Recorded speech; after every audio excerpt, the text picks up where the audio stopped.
Sila ang mga halimaw na nagbabantang maghasik ng lagim at sakulpin ng daigdig. Wala silang ibang pakay kundi ang magdulot ng kamatayan sa sangkatawan. Wala tayong kalaban-laban sa kanilang kapangyarihan. Sino ang magliligtas sa atin mula sa tiyak na kapanakan?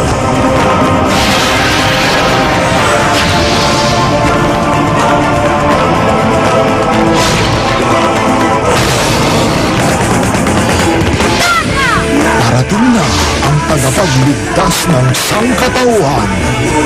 Abangan ng muli niyang paglipad. Ngayong Agosto sa GMA Telebaba.